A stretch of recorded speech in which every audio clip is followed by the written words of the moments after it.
How does horror manga work?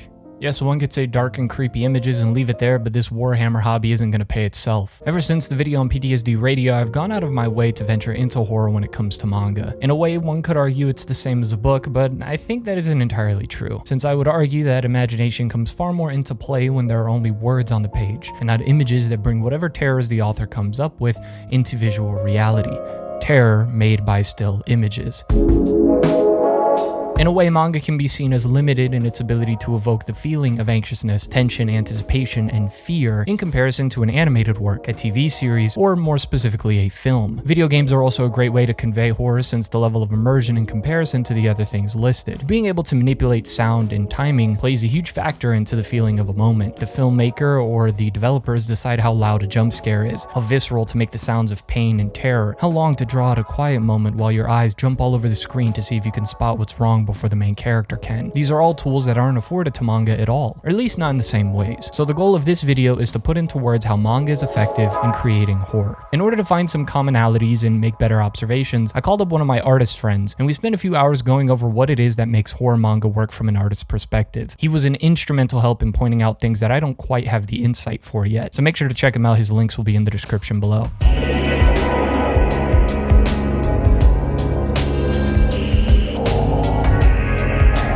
What is their goal when laying out a page and making a story? I think it will help to list off some of the more prominent horror manga authors, since they will be used often as examples throughout the video. First up, we have Masaaki, the creator behind Fano Tane and PTSD Radio. Shintaro Kago, someone I did a dedicated video on months ago, who is known for his individual art pieces as well as a few series he has made such as Paranoia Street. Furuya, who did my favorite interpretation of No Longer Human. Shuzo Oshimi, the creator of Blood on the Tracks and Flowers of Evil. There's also Kakizaki, the creator of Hideout, although his more popular works such as Rainbow aren't horror manga, but I'll throw him in there. And the one that I'm sure most of you were itching to hear, and that's Junji Ito, the most well-known and mainstream horror mangaka, and really one of the most mainstream mangaka regardless of genre.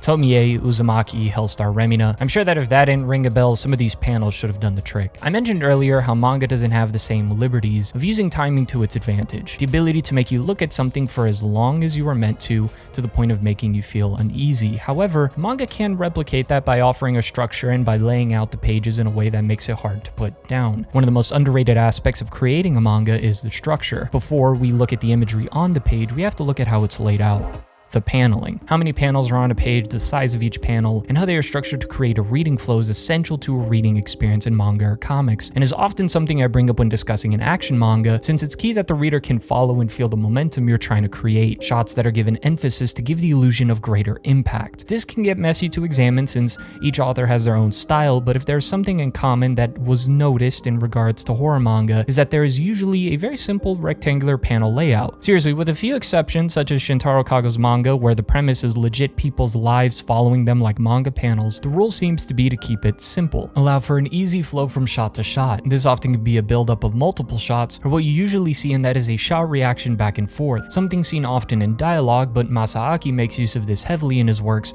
which tend to have very little to no dialogue. PTSD Radio and Fano Tane are both compilations of short stories, although PTSD has an overarching storyline, but more on that later. Still, since they are short stories, they need to be efficient with how the panels are presented to the reader. I think less is more is the mentality when it comes to paneling, since if the readers are confused as to where to look next, it can pull them out of the illusion, and thus the moments of shock and climax fall flat because the reader got lost in the buildup. Yes, confusion and mystery is good narratively, but that's very different. I think other works that go into more introspective side of things, such as many romance manga, have a more loose or spacey style to the paneling that gives it a softer, more social feeling. But for horror, keeping it simple and directing the eyes point by point to each shot avoids a lot of possible confusion and gives these stories a more grounded feeling. Another common thing, while not exclusive to horror, is probably the most important, and that is the transition between pages. It's pretty much an alley-oop that pushes momentum, and it's something that I notice contributes to why I love good thriller manga. It's the usage of strong reaction at the very end of a page to then give us the reader the reveal when we peel back the final layer. This is a way to create momentum within a manga, especially one with a lot of twists and turns. My Dearest Self with Malice Aforethought is a thriller horror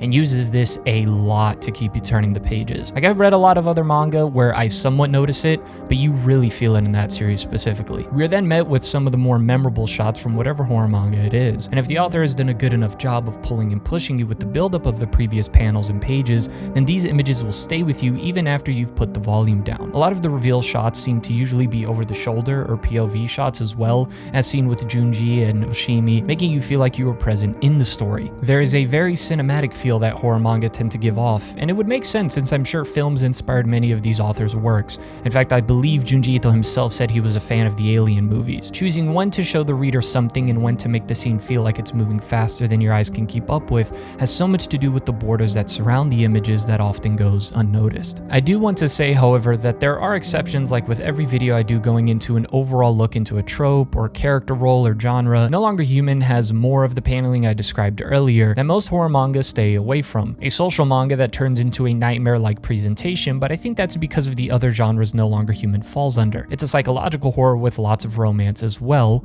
be it tragic romance, but nonetheless. So the style of paneling can deviate from the standard or cinematic style that was a common observation that you see, and that has to do with horror that is mixed with action or psychological horror or just any sort of blend of different genres. Now, that might all be decent observations and helpful to those such as myself who are interested in making their own manga or comic, but let's be brutally honest. Most people aren't looking at something and going, damn, that's a good, strong border.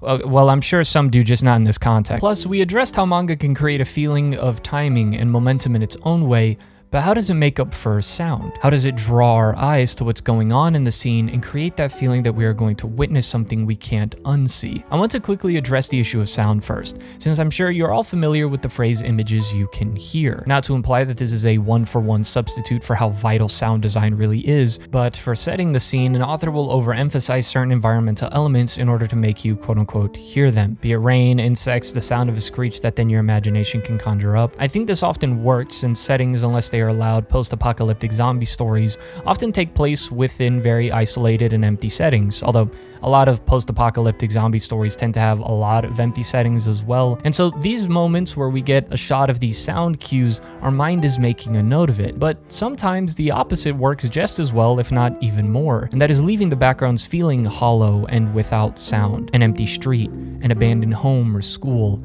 or someone sitting in an empty train on the way home. In a way, the environments are using something that can be seen as a weakness and turn it into one of the strengths of the medium, using emptiness in the environment to create an overwhelming silence that you, the reader, along with the character present, are all alone with something else that shouldn't be there.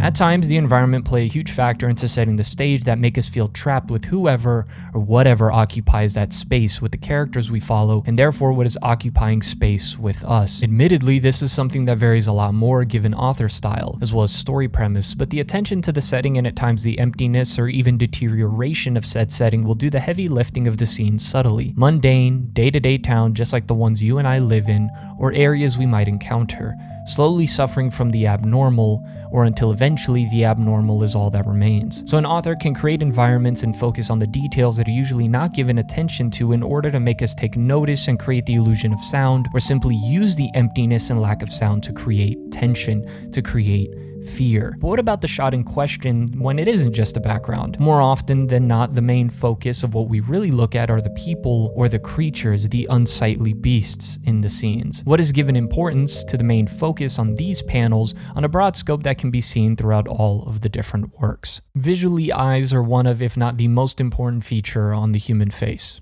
No pun intended. The whole window to the soul thing, and I think the same goes for art. You could erase the rest of the face off a character, and if the eyes are done well, I think it will perfectly convey the emotion of a character. So this is a principle that applies to manga in general, and in fact just outside of manga, but the emphasis and usage of eyes is a strong tell within a story. The more we pay attention to the eyes, the more insight we have at what's going on. In Blood on the Tracks, it's the hollow, empty, cold feeling of a manipulative mother. In Hideout, it's these eyes that are a catch throughout the entirety of the manga, and something that is done done very often in Junji Ito's works are the dark circles, clearly indicating the madness has taken over a character or that character is slowly deteriorating. Adding an eye to a giant planet in Hellstar Remina gives it the feeling, I think, of something alive and malicious, and not just some force of nature that perchance is just dooming Earth. Furuya does this well also in No Longer Human, showing how this character changes for the worse and worse as story goes on, and sometimes getting a little bit experimental with the eyes, hollowing them out, for example, in order to communicate something that words might fail to encapsulate. Shintaro Kago is a bit of an exception to this,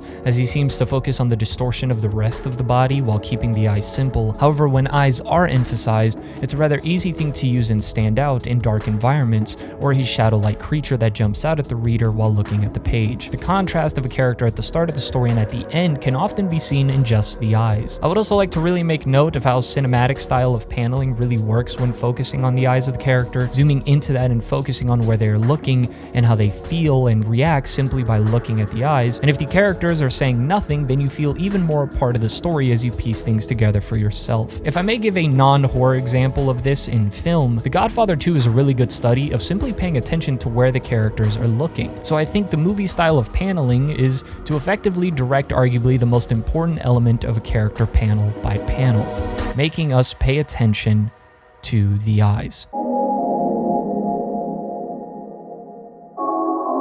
As mentioned with Hideout, the eyes are given repeated importance, ingraining in us that we should be careful whenever eyes are brought attention to, specifically these eyes. PTSD does it with hair. One of the short stories in Fuanotane has a lady who has a nightmare that she dies when she goes to this building and when going up a specific flight of stairs. We are also made aware that she has a big job interview, but when she shows up to the place, she sees it's the building in her nightmare. It's simply setting the danger in the story, and without having to say anything, once that is established, we look out for and dread it when it appears, regardless of how inconsequential that thing is in a vacuum. Junji Ito's two most popular works, Uzumaki and Tomie, are prime examples of this. When Tomie appears, we can see the deterioration of those that meet her, and so when we go to the next story regarding her, we wonder how severely things are going to go wrong, and when she appears, immediately that anxious feeling pops up. In another context, and before reading this story, I didn't give a damn about spirals, but after Uzumaki, for the first few days I refused to look at one.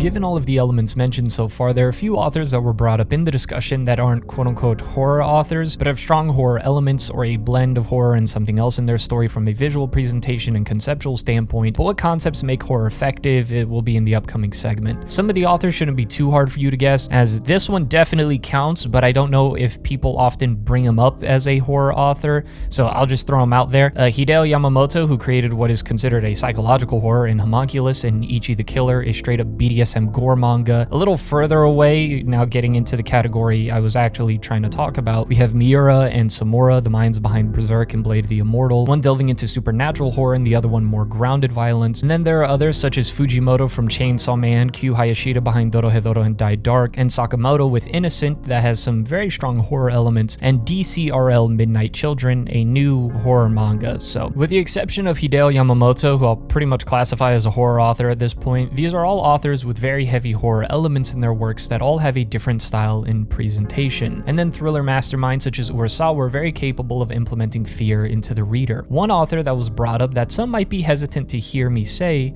is Inio Asano. None of his main works classify as horror, but his ability to haunt readers while making them feel uneasy and tense and fearful for the well-being of his characters, as well as the way he artistically depicts these tense scenes, makes me believe that he would have no issue making a full-blown horror manga. His major works all have normal settings, with the slight exception of Demons of Destruction, yet he's so good at making you feel tense and uncomfortable by tapping into very real fears, but again, more on this in a bit. The works of these authors, when they tap into this visual horror, reads much like a complex picture book. Photography, even with some of the more grounded works similar to Plexus, which is a picture book portraying family trauma. It's simple images, but if the author has done their job, they will make you look at each picture and start to make you feel off. They stay with you longer. You can hear the silence. There is something familiar and abnormal at the same time until eventually things go wrong and it's too late. The author of Plexus mentioned her desire to communicate generational trauma through the images, and her decision to leave it all in black and white brought up an interesting thought that can be applied to the artistic aspect of manga. Quote,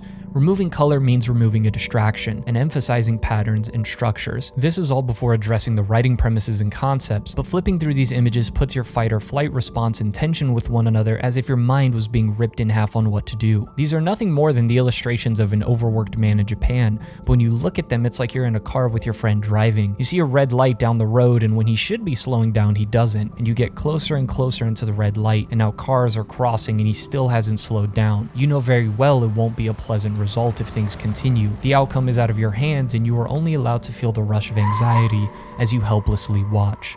Unless you stomp on the brake for him, but just let the hypothetical live, alright, man? These images that mean nothing when you put in sequence start to make you recognize and fear certain patterns. The magic of stories is on display once again because something that isn't real made you feel real emotion. I'll make this brief, but there is a truth that mangaka often work independently, and so given the magazine they are published in, they have to work around certain limitations. They have to be mindful of the amount of pages they have to build up tension, and when not to use one of those precious pages on a double page spread. The amount of pages an author dedicates to building up a moment varies a bunch, given what scene it is, what time in the story, the amount of panels per page, and the amount of pages each chapter is being published in. I think often when we talk about manga, we often forget the context of being published within a magazine, and so I just thought that was worth making a quick note of. But art alone doesn't make a manga. Why is it Asano's works create such fear and dread despite it being day-to-day people, but Kyu Hayashida, who visually has a horror-based style, doesn't always invoke the same feeling, or not nearly to that level of intensity? This is where we finally get to the conceptual stuff. Asano's works, along with other tales that haunt us often, are based in very real and grounded evils, stuff that can sadly happen to anyone, referring to Punpun here. There is a danger, and then we have the ability of the character to handle said danger, and as we come to find out, their ability is damn near non-existent. Dorohedoro and Die Dark, despite looking like horror and art, presenting itself as such a world of death and demons, is mundane for the people who live in the world. Everything is crazy in that story, including the characters. The things that exist there are supposed to exist,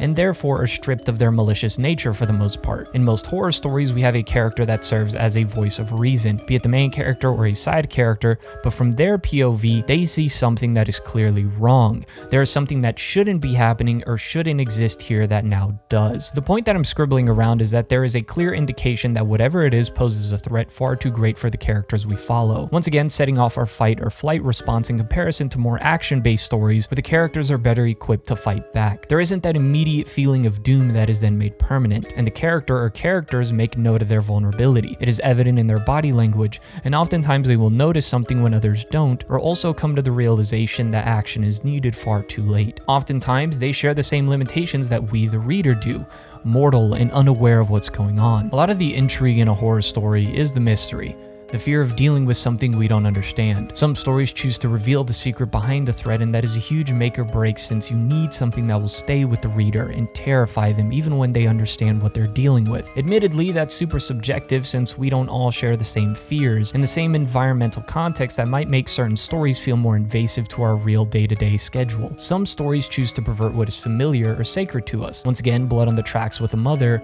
and then the manhwa bastard with a father. The unknown for most of the story as to why they are this perverse danger to their child, but it's something that hits too close to home. In a story like Jinmin, where the animals are at a zoo and have weird human faces on them, the intrigue as to how that's even possible pulls you in. Junji Ito and many of his works deal with lots of different levels of horrors, often tackling rather common fears we have, or make us aware of ones we sometimes don't think about, as was the case for me with Hellstar Remina. In some of those stories, there is an explanation to why or what is happening, and some of his other works leave the haunting mystery in the back of your mind. Cosmic horror, body horror, common settings, post-apocalyptic settings, there's a reason he's the most mainstream of all the horror mangaka. The very concept of the work itself can be uncomfortable, as is the case for Shintaro Kago's Fetus Collection, a manga where women compete in getting as many abortions as possible to add to the fetus trophies they have that cling to their body. And then the ending of it is Jesus. I did a dedicated video to Shintaro and his disturbing artwork, but he's a great example of body horror and making the viewer uncomfortable by taking the innocence of the young and distorting it with grotesque imagery. In his case, it's not usually the mystery of the story and the unknown, but if not the balls he has to often delve into taboo and sensitive topics and kicking the door down. Again, another reason as to why I think Asano would be effective if he tried making a horror manga. Whether a story is more terrifying due to the ideas or fears it chooses to tackle and how straightforward it chooses chooses to be with that is very case by case, as is many of the things I've said throughout this video. It's the reason a zombie apocalypse story such as Starving Anonymous does not invoke the exact same feeling as Tomie does, although both are within the premise of fear. Certain stories provide a full-on twist as to what the terror really is, as is masterfully done in Hideout, where the outcome feels like a cycle doomed to repeat itself. The purpose is to make us confront ideas and fears that we prefer to not think about. The ocean, being on the edge of a tall building, wandering in the pitch black darkness, having holes all over your body, or having insects crawl out of your face, an abusive mother, suffering a fate worse than death, acknowledging what is deeply wrong with ourselves and where our presence in the universe lies amidst the great ones, such as Kos, or as some say, Kosum. I think my favorite example of a story finding its own way to leave an impression in this regard is PTSD Radio. Once you figure out the mystery behind all of the weird events going on in the town, you then get these stories from the author of the manga himself and the weird and horrific things happening to him that made him stop writing it. Even the manga itself is marked on hiatus indefinitely. Most of the terrors are external, but in psychological works the terror is within the main character, or a character intimately connected to the MC that terrorizes their thoughts, as seen with No Longer Human, Flowers of Evil, Blood on the Tracks, and Homunculus. The list goes on into the specifics of how these stories work and evoke horror, but I won't spend too much more time on this since these aren't concepts unique to manga and comics, and the video would risk losing more focus than it might have already. What really matters is, just like with any other form of entertainment, these stories should make you forget you are reading a story, even if it is only for a moment, creating that illusion that this existed in some place sometime far, far away, and you aren't safe from it. Horror in manga, I believe, can be very effective, but not in the way that film and TV or video games are. Especially slashers, I feel as if a lot of the impact in that sense won't match up for me personally. It also doesn't help that a lot of these slasher horror manga I have read consistently have been some of the worst in terms of actual story and characters, with very little to provide in terms of themes, or a poor execution of said things, such as with Pumpkin Night, Jujiki no Rakunin, and DeadTube in my opinion. But for some, these type of stories scratches their itch. I would argue that due to the limitations and strengths of manga as a medium, the horror stories that make an attempt to leave you disturbed to your core for a long time are the most effective, not the ones that just have grotesque imagery that you're like, oh shit, for a moment, and then that's it. When I think of my favorites, they're the ones that made me feel uncomfortable to even try to explain, creating fears or making me aware of ones I never considered, and adding to the long list of things that make it difficult for me to get a good night of sleep. Remember the first time you heard Dance with the Devil? Okay, maybe not that exact type of feeling, but it's something that will keep you thinking far after you finished reading whatever it is. I find it fascinating how all of these different elements come together though to create this feeling. A snowball that rolls down the mountain, and you know how the rest of the cliche goes. And so when you read these stories, you turn the pages faster and faster to see the end of the tale, hoping that there will be a better outcome than the one you made in your imagination. Your worst fears are brought to life, are brought to the forefront as you witness tales of certain characters oftentimes trapped in a nightmare they can't escape from. And so when you put the manga down, you then stay with whatever impression it gave you. And so even though you might not be someone who gets scared easy, you're not a superstitious or a mystic person per se, there is always that slight chance that when you go downstairs to grab a drink, when you go outside, and when you wander down the street on your own, those memories of what you had just read will start to pop up in your mind as you try to shove them down quickly and silence them. Terror made by still images.